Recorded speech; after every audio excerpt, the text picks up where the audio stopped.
बद्दी दुनिया के hub India में सबसे बड़ा इंडस्ट्रियल एरिया घोषित हो चुका है। इसमें पॉल्यूशन का जहाँ तक सवाल है उसकी धज्जियाँ उड़ाई जा रही हैं।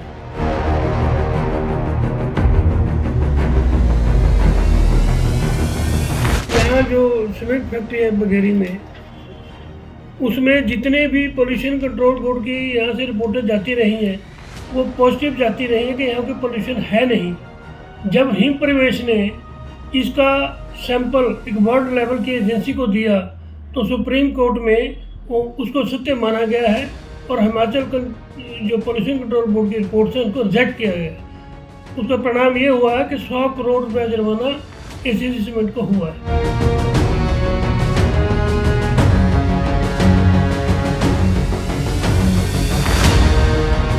पानी सरसे का इतना गंदा है, एक भी मछली नहीं है। अभी वहाँ पर पशु पानी पीते हैं, बीमार हो जाते हैं। अभी हाल ही में छठ पूजा आने वाली है, जो उत्तर भारतीयों का, इसका पूर्व भारतीयों का जो सबसे बड़ा त्यौहार है छठ पूजा, उसमें वो लोग उसी में नहाते हैं और शरीर में उनके तरह तरह के उनकी इन्फेक्शन हो जाती है।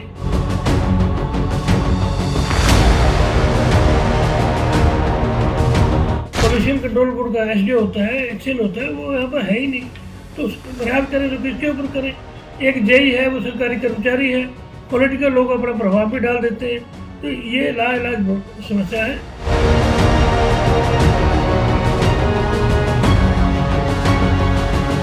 हिमाचल प्रदेश का औद्योगिक क्षेत्र बद्दी और कालाअंब पूरी तरह से प्रदूषित हो चुका है। प्रदेश में सबसे ज्यादा प्रदूषण इन क्षेत्रों में देखने को मिल रहा है। प्रदूषण विभाग की ओर से जारी एयर क्वालिटी इंडेक्स सबसे अधिक यहाँ पर है। आने वाले समय में दिवाली और त्योहारों के चलते यहाँ पर वायु प्रदूषण और ज्यादा बढ़ेगा। इसके अलावा पांवटा साहिब, बरोटीवाला, नालागढ़, उन्ना और डमटाल संतोषजनक जोन में है। एयर क्वालिटी के स्तर में शिमला सबसे अच्छा है, साथ ही धर्मशाला, सुंदरनगर और परमाणु में वायु प्रदूषण का जो स्तर है वो बेहतर है। 50 से कम एयर क्वालिटी इंडेक्स पर्यावरण के हिसाब से अच्छा माना जाता है। 51 से 100 तक ये संतोषजनक और 101 से 200 तक इसको मध्यम जोन में गिना जाता है। 201 से अगर 300 तक ये पूर्व श्रेणी में आता है। और औद्योगिक क्षेत्र बद्दी के एयर क्वालिटी इंडेक्स की अगर बात की जाए तो 163 वो चल रहा है। यहाँ के MP 10 195 और SO2 भी 1.68 चल रहे हैं। तो कालाअंब भी वायु प्रदूषण के मामले में दूसरे नंबर पर है। बता दें कि यहाँ पर जो जल स्रोत है उनका पानी भी पीने लायक नहीं बचा। बद्दी एशिया का सबसे बड़ा फार्मा हब है। यहाँ पर सभी प्रकार की दवाइयाँ बनती हैं। दवा कंपनियों से निकलने वाला वेस्ट जमीन में छोड़ा जाता है। जमीन में छोड़ा गया रसायन इन जल स्रोतों में मिलता है और आने वाले समय में यहाँ पर लोगों को भयंकर बीमारियों का सामना करना पड़ सकता है। प्रदूषण बोर्ड के वरिष्ठ अभियंता प्रवीण गुप्ता ने कहा है कि रूटीन में सभी उद्योगों के एयर और जल प्रदूषण की वो जांच करते हैं।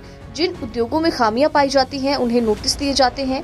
अगर नोटिस के बाद भी कमियों को दूर नहीं किया जाता तो उनके बिजली कनेक्शन काट दिए जाते हैं। लेकिन ये बेहद चिंता का विषय है। अगर इस पर गौर नहीं किया गया, ध्यान नहीं दिया गया तो आने वाले समय में उस इलाके में प्रदूषण इतना बढ़ जाएगा कि वहाँ पर लोगों का जीना दुश्वार हो जाएगा। सर नमस्कार जी। नमस्कार जी। बद्दी और कालाअंब जो है प्रदूषित घोषित कर दिया जी प्रदूषण बोर्ड ने, तो इसके बारे में क्या कहना चाहते हैं सर आप?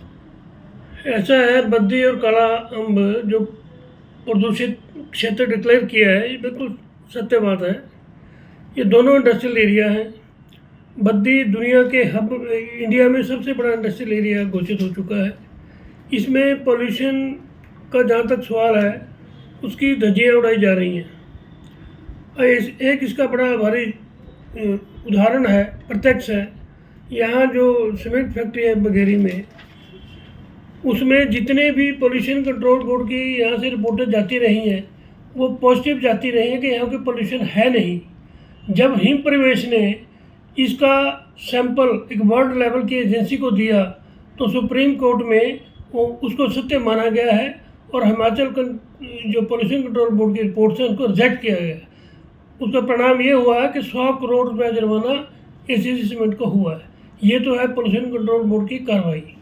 जहाँ तक नालागढ़ का जो सब पॉल्यूशन तो टोटल है, यहाँ पर वाटर पॉल्यूशन बेहद है, जो जिसका कोई बहुत ज़्यादा, कहने का मतलब पानी सरसे का इतना गंदा है, एक भी मछली नहीं है। अभी वहाँ पर पशु पानी पीते हैं, बीमार हो जाते हैं।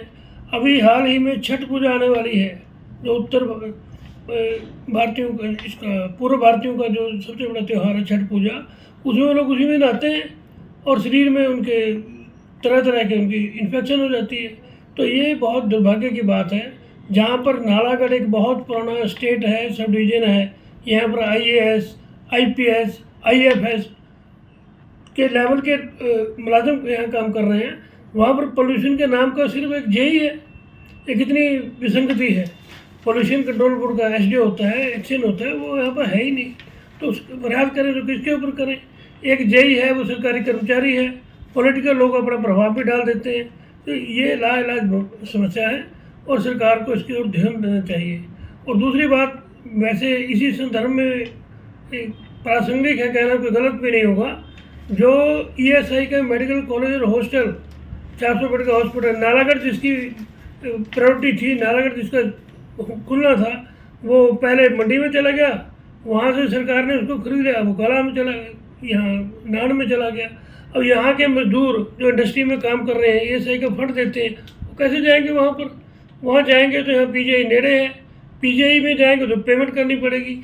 ये सारे का सारा क्या धरा है। ये पोल्यूशन का जो जीवन में बहुत बड़ा महत्व है, उसके प्रति सरकार इतनी सजग नहीं है या क्रियाहीन है, मैं तो यही मानूंगा। ये जितने भी पोल्यूशन को फैला रहे हैं उनके बिल्कुल अंकुश ही नहीं है। सरकार ही बिल्कुल इसके ऊपर लापरवाह है।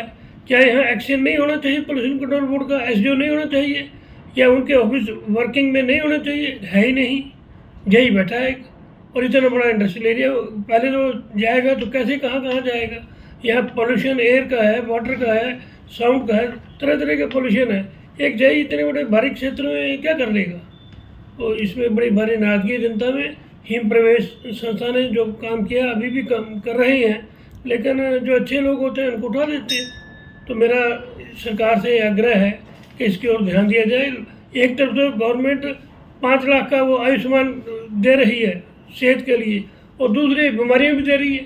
तो ये कैसा है, दोगला सा काम दिख रहा है। तो ये इसके ऊपर बड़ा सीरियस एक्शन लेना चाहिए और लोगों की ज़िंदगी बचाने के लिए ये बहुत ज़रूरी है।